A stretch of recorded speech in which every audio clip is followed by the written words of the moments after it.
집둔환의 글로벌 금융시장 돌아보는 마켓남의 아침회의입니다.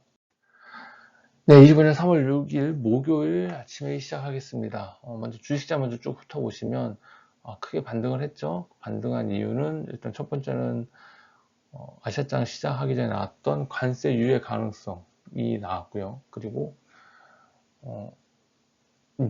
중국에서 양회 결과 나왔죠. 5% 성장하겠다고 나왔습니다. 먼저 보시면 코스피 1.16% 상승했습니다. 코스닥이 1.23% 상승했고요.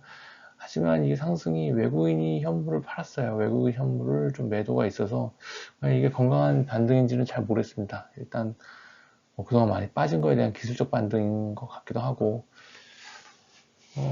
그래서 아직 위험자산 전 잘 모르겠습니다. 이게 계속 가도 될런지 모르겠고 일단 반등을 했습니다. 반등하는 와중에 업종에 어제 트럼프 연두교섭 국회에서 의회에서 연설이 있었는데 여기서 알래스카 가스점 우리나라가 한국이 참여를 원하고 있다라고 얘기하면서 가스 업종 올랐습니다. 가스 업종 올랐어요. 얘기해 주시면 또 올라줘야죠. 예, 가스가 올랐고 그리고 이제 관세 유예가 나오면서 이제 철강 쪽 이런 쪽이 좀 얘기하는 데 나온 것 같아요. 개선되는 모습 보였어요. 상해 0.5% 올랐고 양해 5% 얘기하셨죠. 홍콩 항세 많이 올랐습니다. 3.1%. 이것도 쭉 오르는 추세에 있어요. 네. 오르는 추세에 있어서 3.1% 반등을 했습니다. 크게 반등했죠. 니케이 0.23% 올랐습니다. 하지만 얘네도 반등이라고 얘기하기엔 좀 애매하고 아무래도 엔화 강세가 계속 작용을 할 거기 때문에 니케이를 계속 누르는 압력이 있다라고 생각합니다. 그리고 관세 결국 1개월 유예 나왔죠. 1개월 유예 나오면서 캐나다하고 멕시코에 대한 1개월 유예가 나오면서 S&P 1.3%, 나스닥 1.6% 반등하는 모습 보였습니다. 하지만 얘도 쫙 빠졌다 올라가는 모습이라서 이게 다시 쫙 이렇게 올라갈 그런 계제는 아니죠. 그런 계제는 아니고 또 1개월 유예잖아요. 관세 하긴 합니다. 하긴 할 거고 1개월 좀 늦춰준 거고요. 보기엔 한다고 보고 그리고 그 관세 유예도 캐나다, 멕시코가 잘해서 했던 것도 아니고 미국 자동차 쪽 메이저 자동차 메이커들이 전화를 한 것 같아요. 이런 부분들에 좀 우려했다. 원자재 오를 것 같다. 이런 인플레이션 우려 이럴 수 있으니까 이거에 대해서 얘기를 해준 것 같습니다. 중요한 건 독일이에요. 어제 독일이 3.3% 올랐습니다. 딴 데도 오르지 않았냐? 딴 데도 올랐죠. 딴 데도 올랐는데 얘네가 오르는 거는 지금 의미가 큽니다. 왜냐하면 주식만 오른 게 아니기 때문이에요. 그렇기 때문에 의미가 크고 이 추세 계속 올라가는 추세 이것도 한번 보셔야 될 것 같습니다. 원자재 쪽으로 넘어오면은 WTI 60불대로 떨어졌죠. 60불대 떨어졌습니다. 어제 원자재 원유재고 크게 늘면서 올랐고요. 천연가스는 알래스카 가스 얘기해 주셨으니까 또 올라야죠. 예, 1.8% 오르고 유로존은 계속 동일한 이유다. 4.5% 겨울 끝났습니다. 겨울 끝났고 금이 또 좀 올랐어요. 3.4% 조정 살짝 받고 다시 좀 올라가는 모습 보이는데 은이 많이 올랐습니다. 은이 2.6% 올랐어요. 금은 괴리가 좀 컸었죠. 금 올라가는 만큼 은이 못 따라갔는데 은 이제 갭매우게 해야죠. 그런 생각이고 고리 쪽 요게 지금 관세를 올리는데 가장 큰 저항 역할을 하고 있지 않나 라는 생각이 듭니다.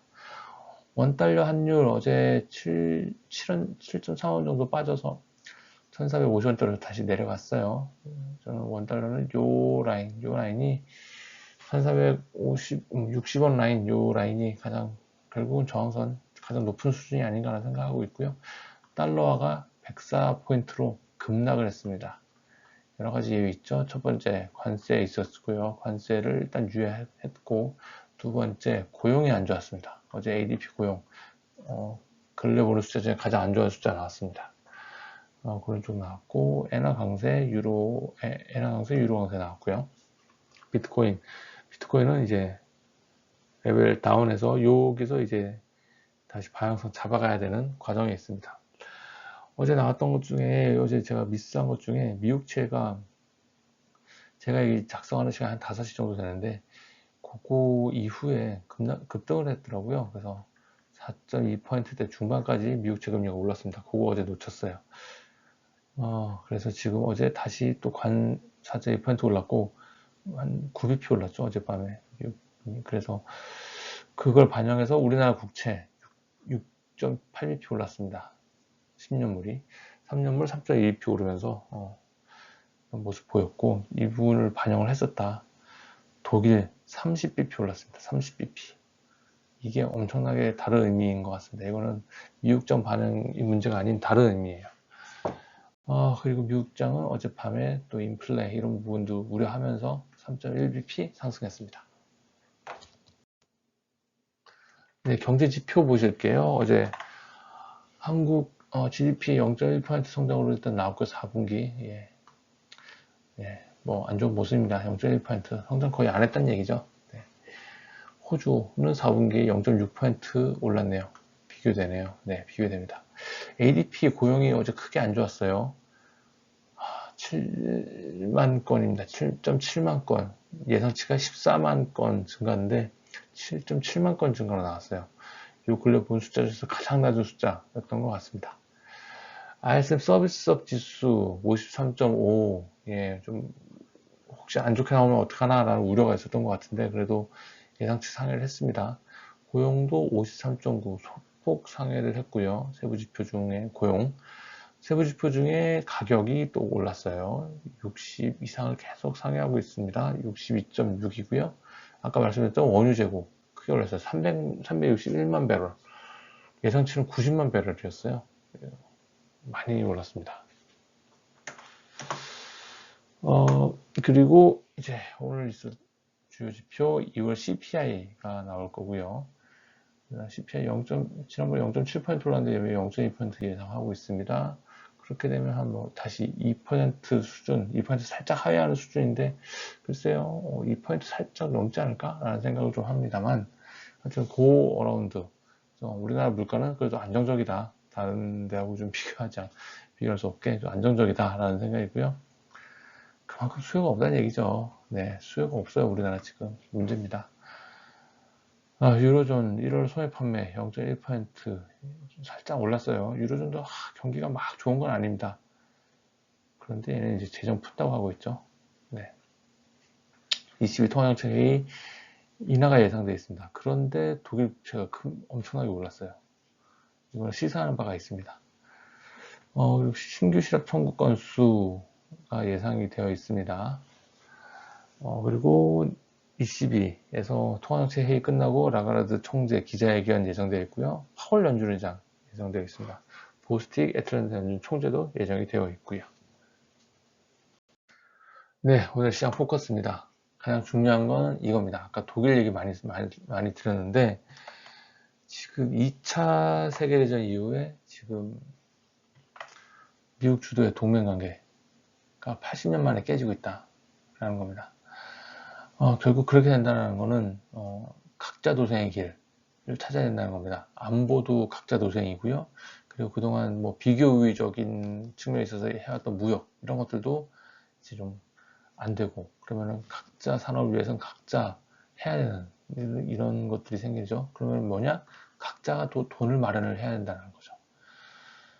이런 부분들이 독일의 그리고 유로존의 재정을 15년 만이죠. 2010년 재정위기 이후에 15년 만에 확대시켜야 된다. 독일은 GDP 대비 재정 적자 60%에 달합니다.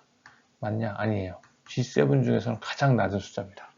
그동안 유로존이 독일 2010년 재정위기 이후에 돈 쓰는데 매우 제한을 되었다라는 거고 이게 이제 풀릴 것 같아요. 풀릴 것 같고 이런 부분들은 인플레로 이어질 것 같습니다. 미국 인플레가 어떻게 왔었죠? 미국이 돈을 풀어서 왔죠. 미국이 재정을 엄청나게 늘리면서 인플레가 왔습니다. 이게 독일에서 재현될 수도 있다라는 생각입니다. 이번에 연준 베이지북이 나왔는데요. 거기서도 관세에 따른 인플레이션 우려를 나타냈습니다. 확실히 다시 인플레가 지금 돌아온 것 같아요. 단기적일 수 있습니다만 어쨌든 돌아왔다. 그리고 그거에 대한 마지막 퍼즐, 스태그플레이션 내러티브 마지막 퍼즐 고용지표 이번 주말 발표되는데 일단 첫 번째 타자 ADP 나왔었죠. 요거 안 좋게 나왔습니다. 그리고 저는 개인적으로 이번 주말에 나올 고용지표는 좀 어렵지 않을까라는 생각을 많이 해요. 여러 가지 이유가 있습니다만 어려울 것 같다라는 생각이고, 관세는 변동성 키우는 요인입니다. 끝날 때까지 끝난 게 아니에요. 지금 1개월 뭐 유예해준다고 하지만 그 사이에 또 무슨 일이 생길지 모릅니다. 또 올릴 수도 있어요. 예. 확실한 사실은 저는 뭐 개인적으로 트럼프는 일단 얘기 꺼낸 거는 일단 한다는 거고, 또 그걸 얼마만큼 한다는 거는 또 믿을 수 없다라는 걸 이러한 사실을 믿어야 된다라는 거죠. 홈플러스 기업회생 절차 신청, 이거 잘 살펴봐야 될 것 같아요. 홈플러스에 대한 문제가 아니고 우리나라 한계 기업들에 대한 문제로 좀 생각을 해봐야 될 것 같습니다. 그래서 이렇게 생긴 높은 변동성을 즐길 것인지 피할 것인지 생각을 해봐야 될 것 같습니다. 이상으로 마치겠습니다.